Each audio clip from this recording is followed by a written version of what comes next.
Welcome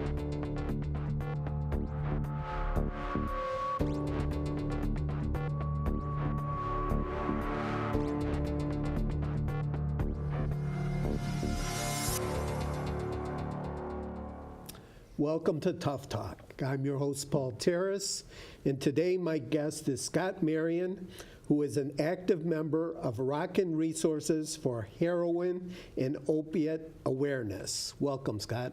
Thank you, Paul. So what does RockN'Resources for heroin and opiate awareness do? Basically, we're at the root of the problem. We want to bring in the addicts that are having a problem and get them help any way and every way we can. We also use resources such as Hope Not Handcuffs. We have many judges that are actually involved as far as if you have a heroin or opiate addiction, you can get help through them, get into the treatment centers. We're trying to do a full umbrella of awareness as well as a full umbrella of resources to get you the help you need, whether you need to go into rehab or halfway houses or depending on what level you're at. So how does somebody get in touch with you? We have a website called RockN'Resources as well, .com. You can get onto the website. You can, we'll put out flyers. We're having events June 9th, save the date, at the Troy Community Center in Troy. I don't remember the address, of course, on Livernois Road. But you can check with the city of Troy. They are helping us put on the event. And that'll be June 9th from 11 a.m. till 5 p.m. Okay. So do people usually just contact you, or do you become aware of situations and contact, the addict? How does this usually? For the most part, they actually contact us or one of the organizations that we put out there for them.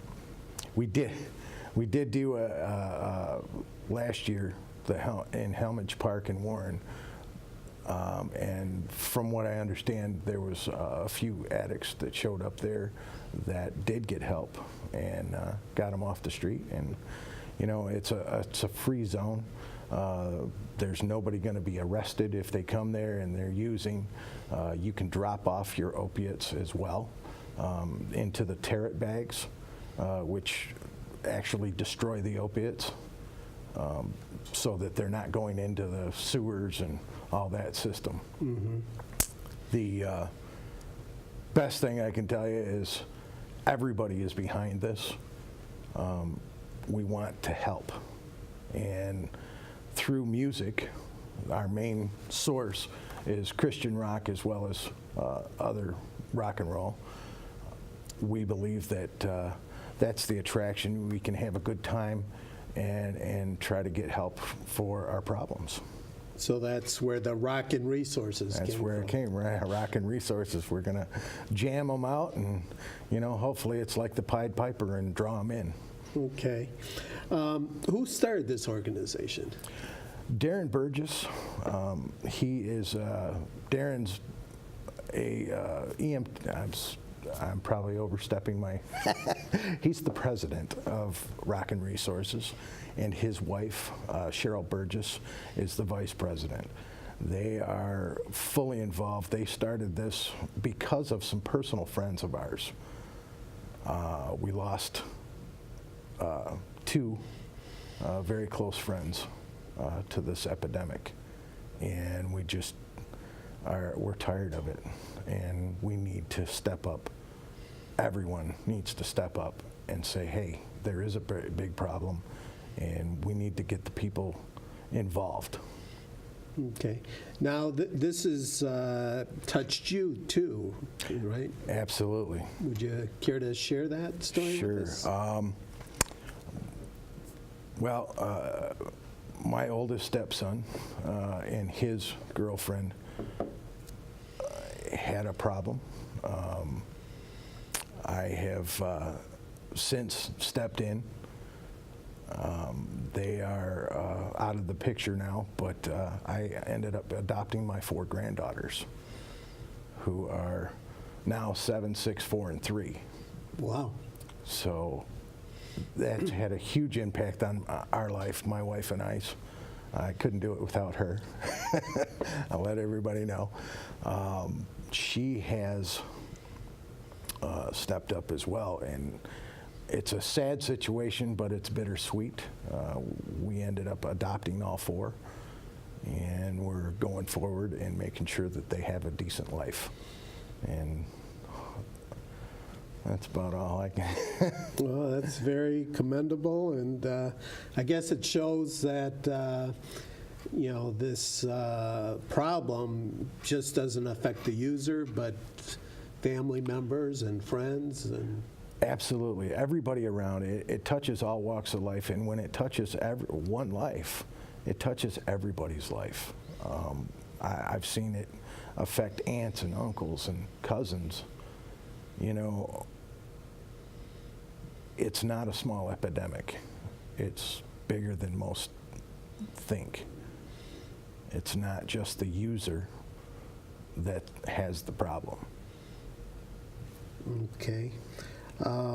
Now, heroin is considered an opiate too, correct? Okay. Are you familiar with what these opiates do to a person's body to make it so addictive? Or I'm just wondering if you're aware of that. To a certain extent, not medically, by any means. What I understand of it, it's mind-altering. In other words, any drug that is mind-altering could be considered an opiate, as far as I know. Where we also actually have Beaumont Hospital has actually asked to help support RockN'Resources. And they have the medical terminology, and I don't. Okay. So I don't want to say that I do, but for the most part, it's mind-altering. Okay. Somehow it stimulates the mind to not make the right decisions. And all people want to do is get high and stay that way. Okay. Now, a lot of these opioids are prescription medication, is that correct? Oh, yeah. And, the funny thing is, Paul, they're not found from the pharmacies. They're found in elderly homes.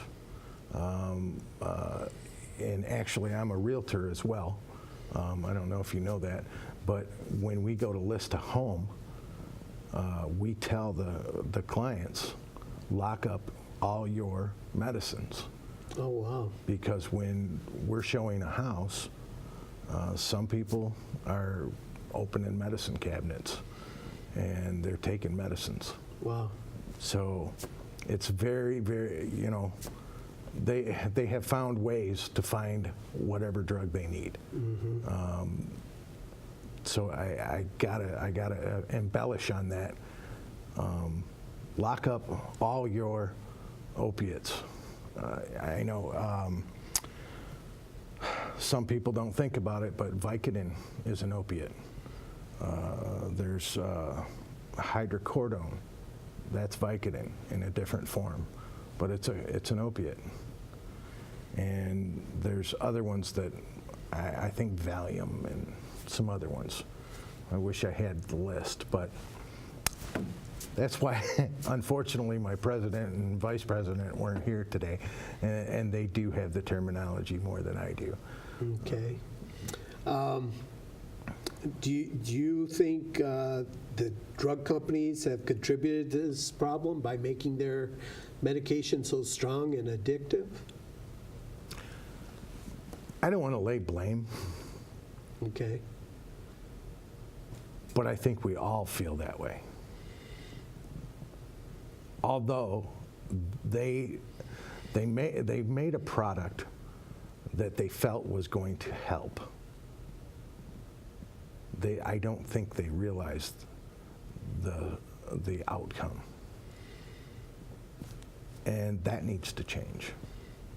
Whether they're right or wrong, whether they have the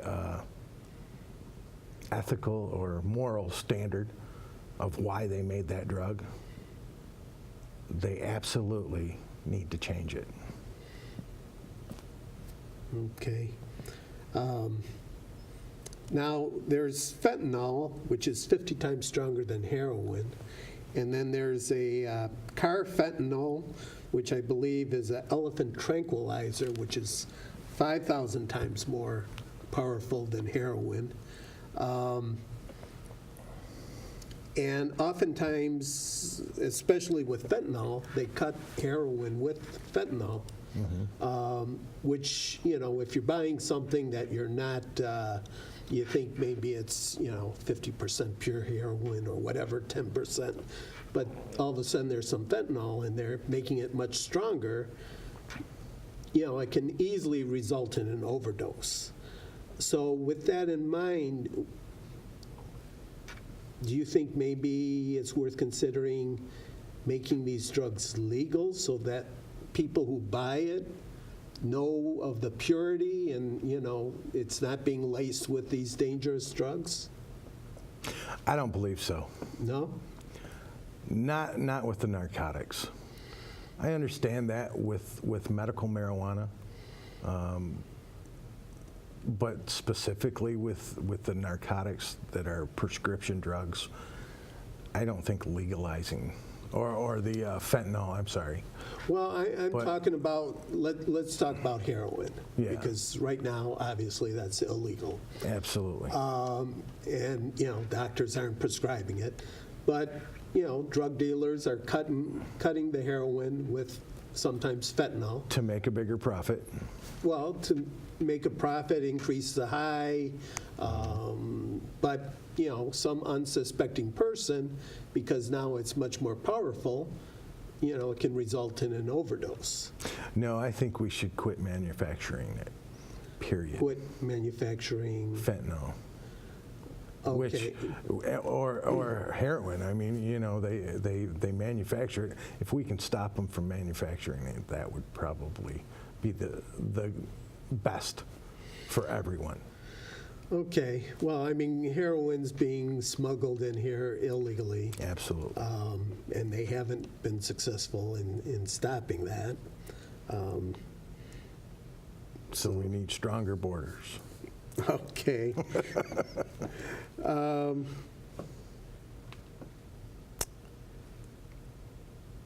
So you mentioned some of the organizations you partner with. What are some of those again? Hope Not Handcuffs is one of them. And what do they do? Basically, they would prepare someone that has an addiction problem and get them into a rehab center. And then there's Southeastern Michigan Care Services. We're partnered with them. And they basically do the same thing, but it's an umbrella. We use as many resources as possible to make sure that we pull the addict off the street and get him the help, him or her, the help that they need. Okay. Isn't that treatment very expensive? Absolutely. Absolutely. So where does funding come from? At this point, some of the state funding is there in place, which costs the taxpayers, obviously, more than what we should be paying, but it's a necessity. As far as some insurance companies, some of the addicts actually have insurance company, because it touches all walks of life. It's not just a kid thing, or it's not an epidemic that only affects the underprivileged. It has affected even Mr. I's son, who just recently overdosed. Yeah, I remember hearing about that, yeah. So it's a huge epidemic. It's going to touch all walks of life. And I'm not sure what the actual fix is going to be, but I was raised that we fix things, we don't just throw them away. Okay. I don't know if that answers your question, Paul. It does, it does. Does, now, if you're an addict, is there any danger of being, put in jail, or just, I'm not talking about possession, but just, if you As a user? Yeah. Well, if they get with us, no. Okay. I'm saying that every city has their own ordinances. I don't know them all. I know there's some judges that feel that they don't want to take them into custody. They would rather take them and help them, put them into a prescribed environment of some sort, whether it be rehab or halfway house or whatever.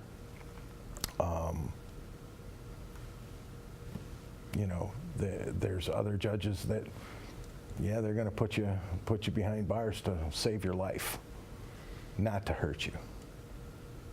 Okay. I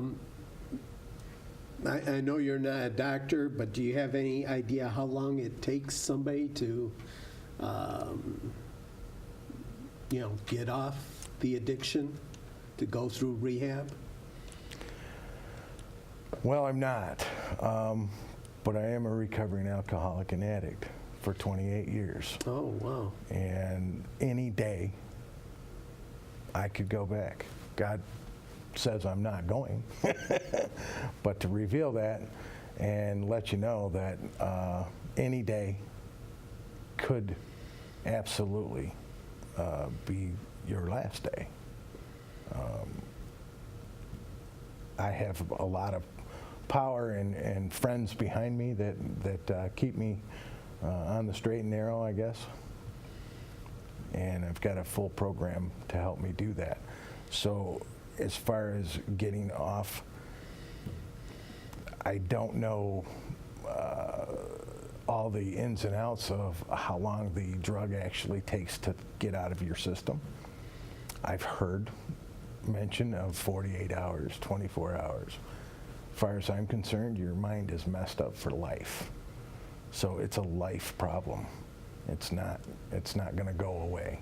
Just because you're not doing the drugs doesn't mean that you don't have the addictive attitude anymore. Mm-hmm. Well, I read that somebody recovering from opioid addiction, if they make it 5 years, clean, they have a less than 15% chance of relapsing. That's probably a real good statistic. But you think you've made 5 years and there's still, almost a 15% chance. That's pretty high. It's a tough. That's why it's called a life problem. You never actually graduate from a program. Mm-hmm. I myself, I'm constantly aware. Every morning when I get up, I make a conscious decision not to drink or not to take any drugs. And I've been doing that successfully for 28 years. So. No, I wish you another 28 years of success. Thank you. So I'm kind of living proof of that as well. I've been around the block, and it's time we really step up and fix the problems that are out there. Okay. I'm curious. You suffered from alcohol, which is legal. Correct. Your personal feeling, would you be in favor of making it illegal? As far as alcohol? No. Yeah. No, it's my problem, not everybody's. Okay. And I'm not against social drinking. You make the choice. Life is a choice. If you can make the right choices while drinking, all the better for you. There's a lot. I've never been against alcohol. I'm not against marijuana, even though it's illegal at this point, medical or otherwise. Anything that is your choice is your freedom to do what you want. But if you start, your life becomes unmanageable by you, then you must realize that you have a problem and you need to do something to fix it. Okay.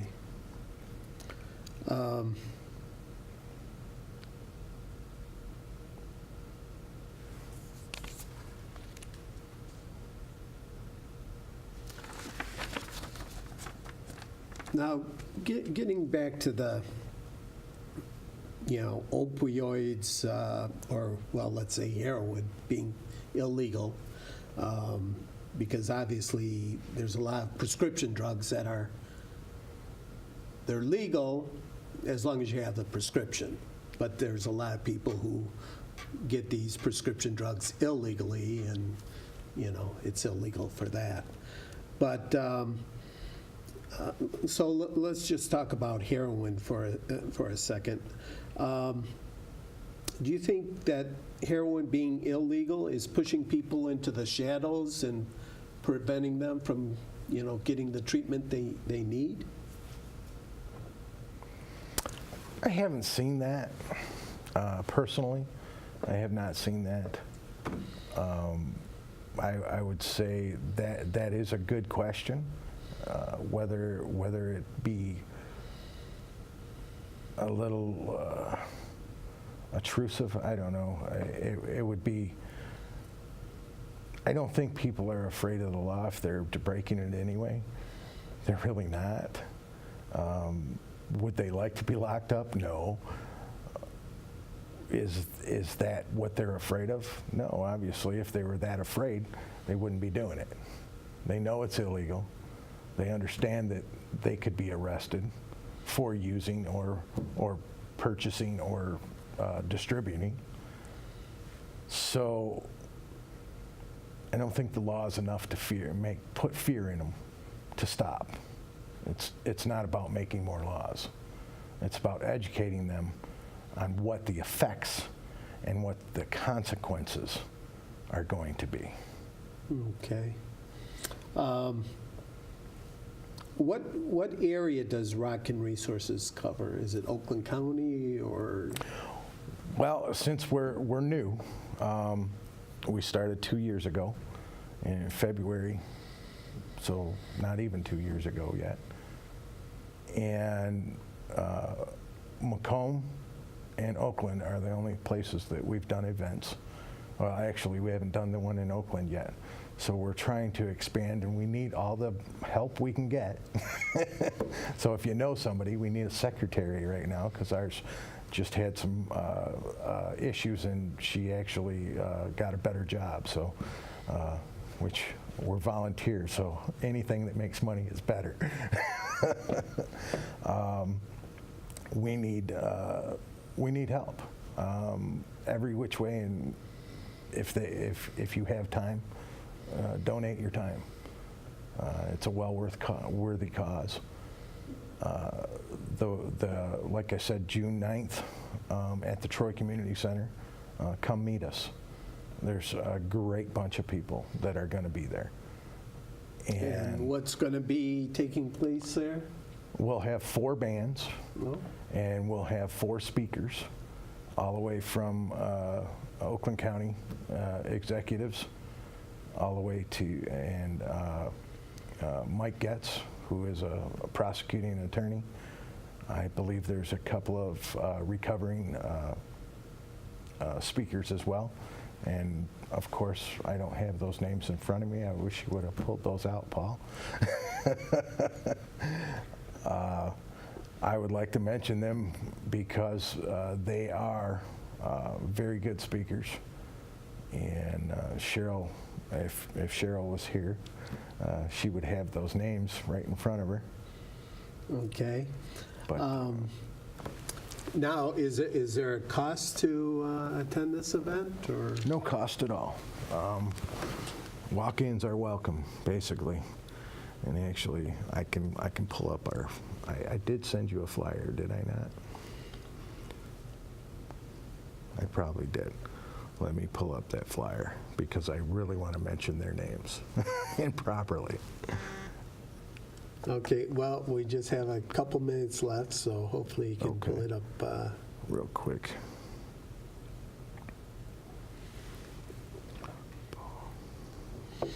And then you're going to have this one on June 9th, and then are you going to have another one? August 11th. August 11th at Helmage Park in Warren. Okay, And I know Mayor Fouts will be there as well. okay. Well, if people are interested in these names, they can go to your website, right? And I'm sure they can Yes, absolutely. get more details about both these events. RockN'Resources.com as well as RockN'Resources on Facebook. Okay. Well, with that, we're going to have to call it a day. So Well, I want to thank you for Thank you, Paul. appearing. Sorry I couldn't mention those names, but we'll get it out there to you and make sure that you spread it around for us as well. I want to Okay. get the message out. The message is simple as this: let's stop the epidemic. Okay. Well, thank you. Thank you, Paul.